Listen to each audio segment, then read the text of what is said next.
Welcome to the Thursday posting of the Court of Public Opinion. Thank you for joining us in the garage. I'm Jeremy Cordeaux, and the Court of Public Opinion is here for you today and live streaming tomorrow from around the dining room table, jeremycordeaux.com. Please join us, 9 o'clock. Now, this might sound like useless information, but it's important, very important.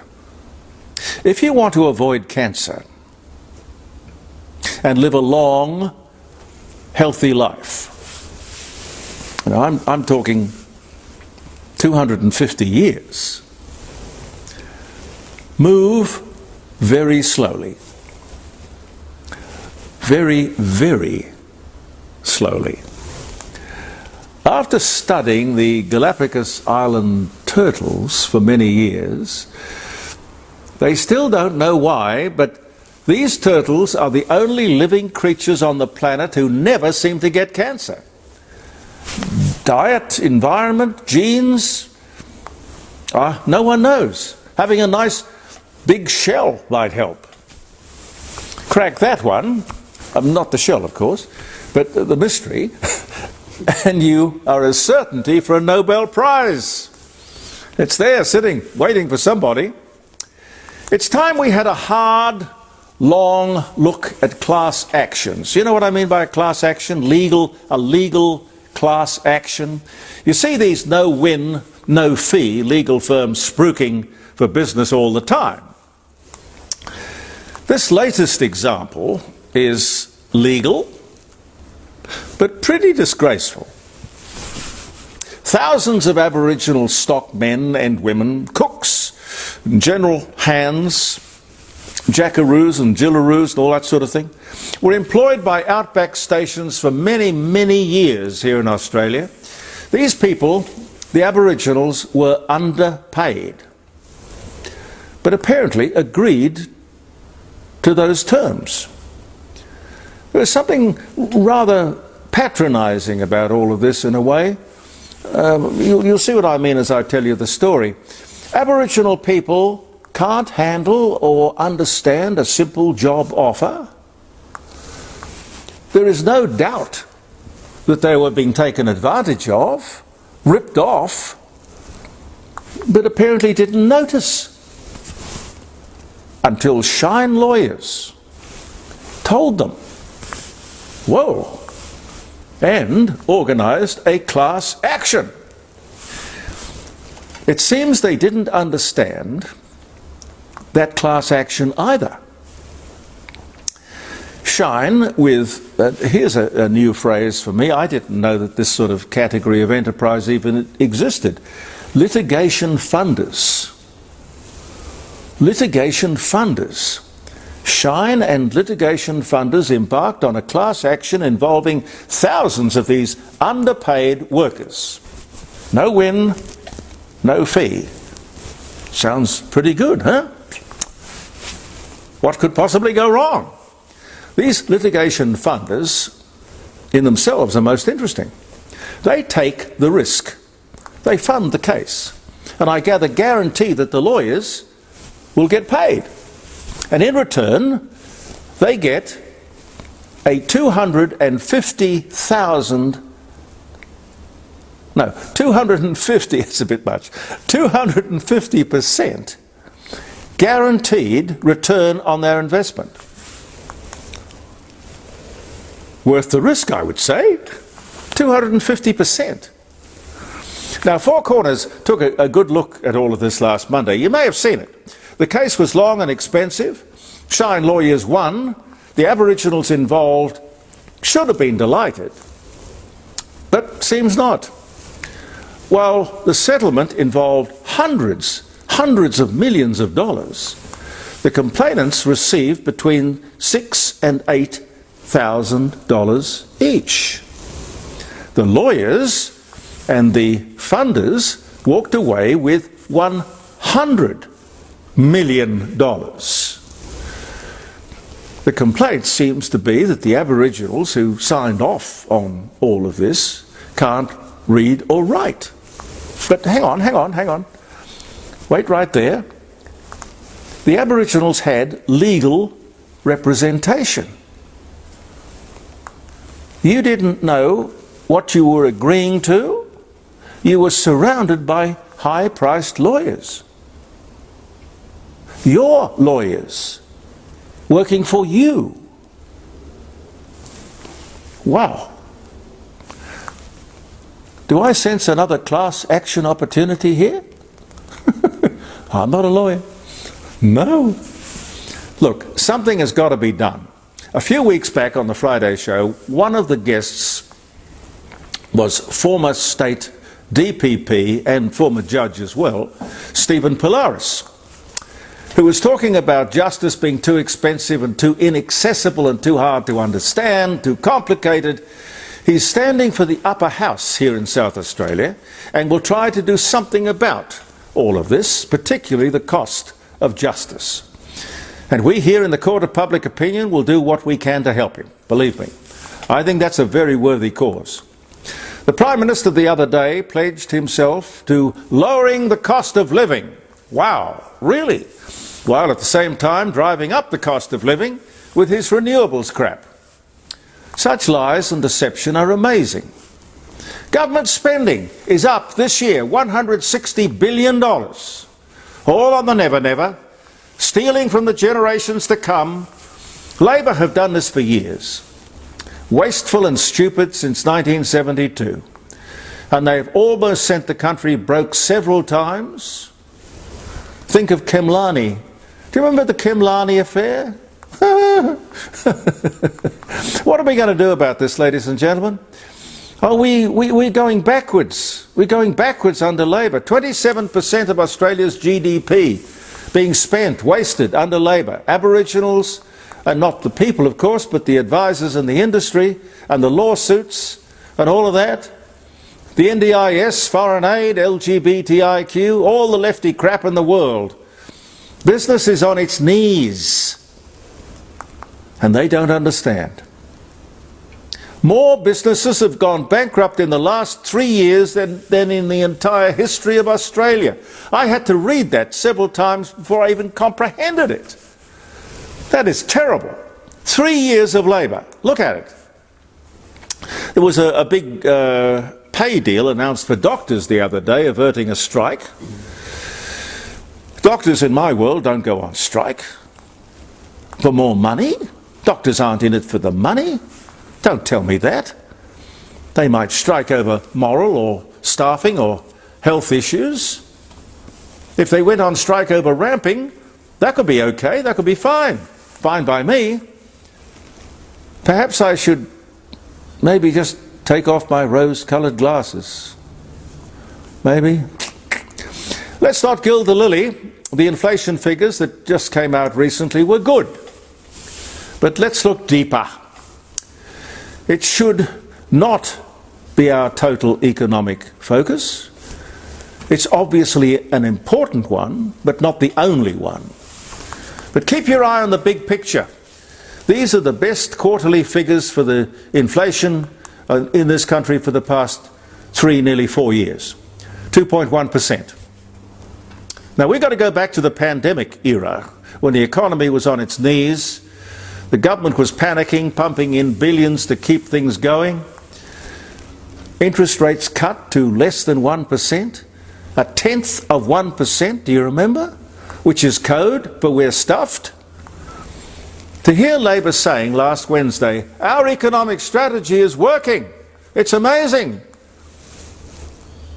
You want us back on our knees? Well, I think we're there. Record bankruptcies. Interest rates will be cut this month. This is not a sign of a healthy economy, it's a sign of a sick economy. And the Labor government claims this is a victory. Well, you can have it. It's yours, you own it. The CPI continues to rise regardless. It's just that, look, after paying the electricity bills, there is no money to spend on anything else. That is why inflation is down. What else can we talk about? The federal police say that we're breaking all records. Didn't know we had records in these sort of areas, but apparently we do. We're breaking all records for forced marriages. 1 every 4 days, ladies and gentlemen, according to the federal police. Modern slavery, which ain't too different from old-fashioned slavery. And human trafficking. I fear yet another example of why multiculturalism just doesn't work. Now, this is interesting. We all live in a municipality somewhere, and I saw this, thought it worth bringing up. North Sydney Council. North Sydney is one of the richest municipalities in Australia. It is cash-strapped. Has been for some time, they explain. The journalist doing the interview didn't ask, why? They never ask, why? With the rates and the taxes that people in that municipality pay, how? Wow! What to do? You know what they've done?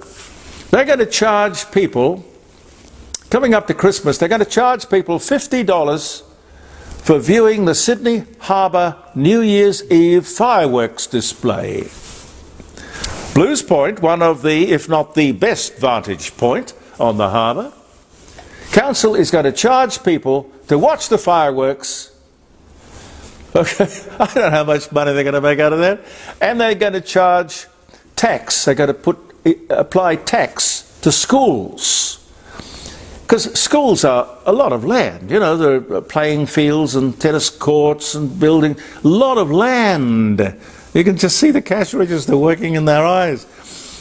Lots of tax on schools.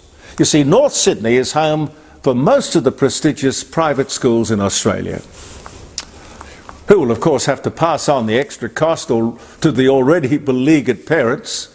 I don't know what they're going to say about it. Look, I got a better idea. Fellas, just sack the council. Put in an administrator. When people stuff things up, get rid of them.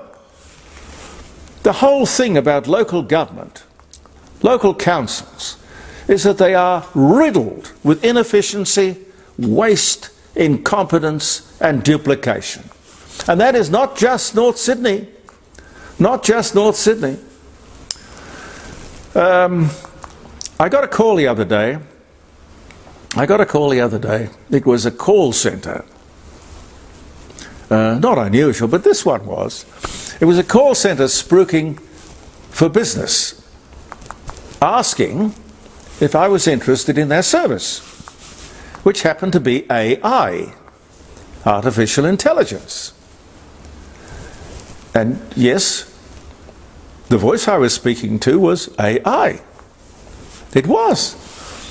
We can provide you with all your communication requirements. This is probably because I have a little company called Word of Mouth, the best advertising in the world. It's an advertising consulting company. That's probably where they latched onto me. But they could supply all my communication requirements. Nice voice, I thought. Answered all my questions promptly, quickly. She spoke perfect English. But not a person. A machine. You couldn't pick it. You couldn't. I said, you have a very sexy voice. Didn't faze her, not one bit. Why, thank you, sir, she said. Then I thought, how far can I go with this? Now, I was going to suggest that we could get together and talk it over, enjoying a drink together. Then I thought better of that. No, don't. Don't do that. I thought better of it. So I explained, quite honestly, look, I said, I'm involved in radio and broadcasting, and the thought that I could be replaced with AI was a little disconcerting, but quite obvious.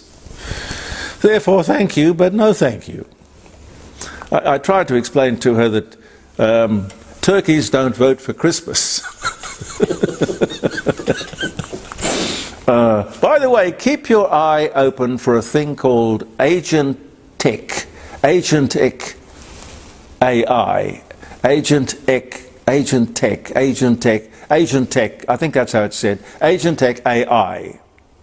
AI servants, sort of like a PA, a personal assistant. AI servants who will do anything and everything for you. It sounds interesting. I have no idea what it's going to cost or where any of this is going to go in the long term, but gee whiz. We're here for the Rising Sun, 60 Bridge Street at Kensington. You can call them on 8333 0721. Jackie will be with me tomorrow around the dining room table having a chat about the big year that this is, because they were built, the Rising Sun was built in 1845. And here we are in 18, where are we, Pete? 2025. That's where we are. It's a big year, but they'll celebrate it in a very big way. The Rising Sun, regularly chosen as the best pub or inn in South Australia. Lots of atmosphere, and there's still a fair amount of cold out there, so if you're looking for several nice open fires and warm leather Chesterfields and all of that, they're the place. And also don't forget Jim Elder and his lovely wife Helen. Their second auction for the year is coming up, but they're still, the catalogue is still open. If you're looking to sell a painting, if you look, you might not know what it's worth, you mightn't even like the painting, but the point is it could be worth a great deal of money. We've all heard those stories about paintings that have been hauled out of attics and cellars and things and have reached hundreds of thousands of dollars in international value. Well, Jim can do all that for you. Talk to him. Jim Elder, Elder Fine Art Gallery, Melbourne Street, North Adelaide. Now, tomorrow you can join us on 0491 65 68 60, jeremycordeaux.com. You can get the app too, which is it's on Simple Radio. It's called Simple Radio. And there you will have me in the palm of your hand, as if you don't already. The Australian, if I've got the time, the Australian has cast doubt on the authenticity of that photo from Gaza. The little boy, skin and bone, a photographic attack, indictment, if you like, on the whole mess. The Australian says it might not be real. It's another AI thing, I suppose. You know, I was thinking about it when I heard that story. It only takes just one picture to change public opinion. Like the little naked Vietnamese girl who was running down the road,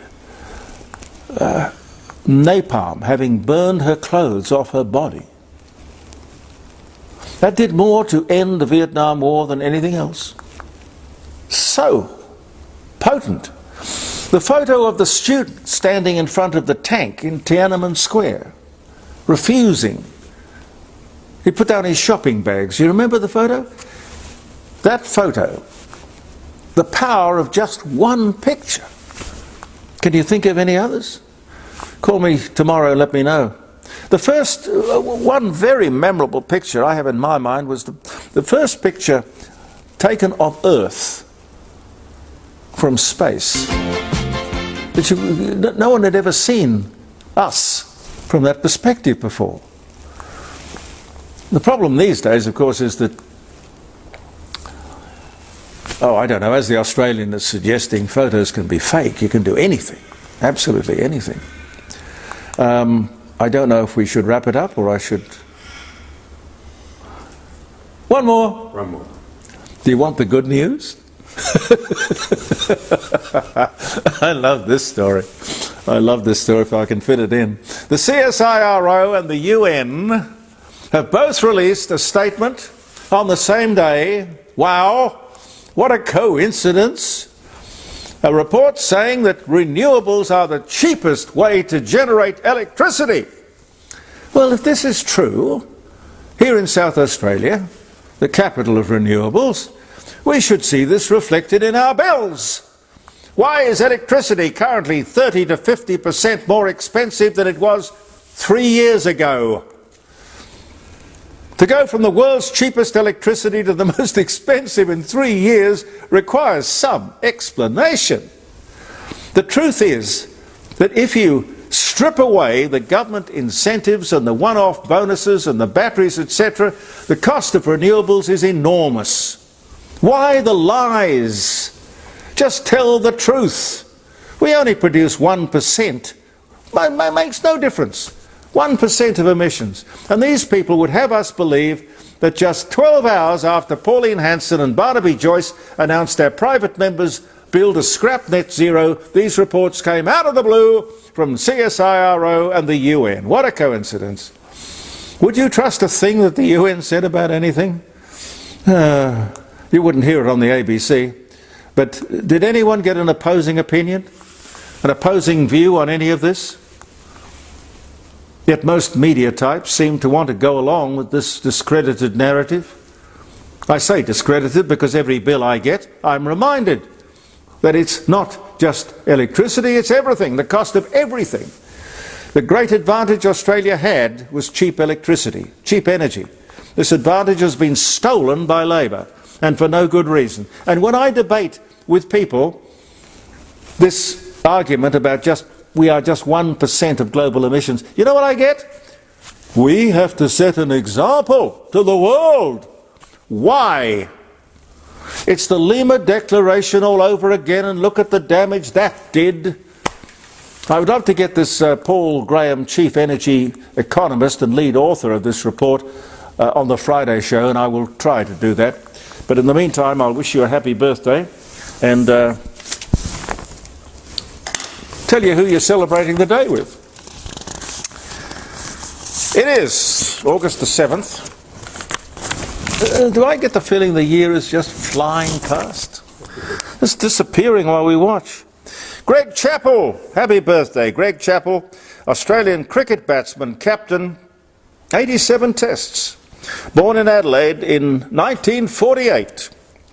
Mata Hari, Dutch exotic dancer. But that's not all. Courtesan, convicted German World War I spy. Born in the Netherlands, died 1917. I think she was executed. I think they shot her. I think they did. 1876. The exotic dancing and the courtesan and spying business is obviously fairly tricky. Nancy Wake, speaking of spies, we talked to her a few times. The White Rabbit, I think they call her the White Rabbit. Nancy Wake, the New Zealand-born World War II secret agent, special operations executive, dies at 98. The year was 2011. Marvellous lady. Possible first performance of Shakespeare's tragedy Macbeth takes place in Hampton Court Palace for King James I, 1606. Oh, here's one to make your eyes water. 1970. 19 kittens. World record for domestic cat litter. It's no laughing matter, is it, really?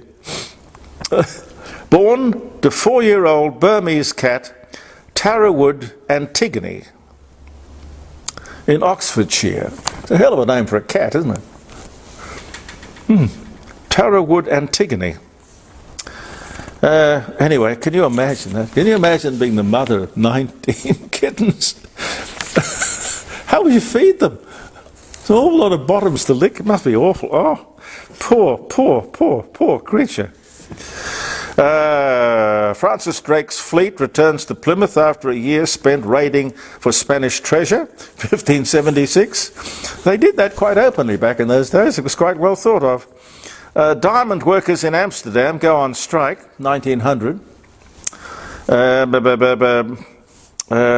First American offensive in the Pacific War, World War II, Guadalcanal, the Solomon Islands. That was a terrible, because it was this island hopping that they did in the South Pacific, trying to take one island at a time, working their way back to Japan.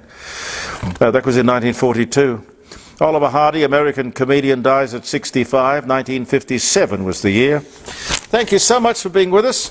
If it's a birthday or a day of celebration for you, I hope it's going to be a really happy one. And I'll look forward to your company tomorrow. Meantime, back in the garage, our Facebook posting and subsequent podcasts Tuesday morning and Wednesday morning next week. See you tomorrow in the Court of Public Opinion. I'm Jeremy Cordeaux. Believe in yourself, and thank you for viewing.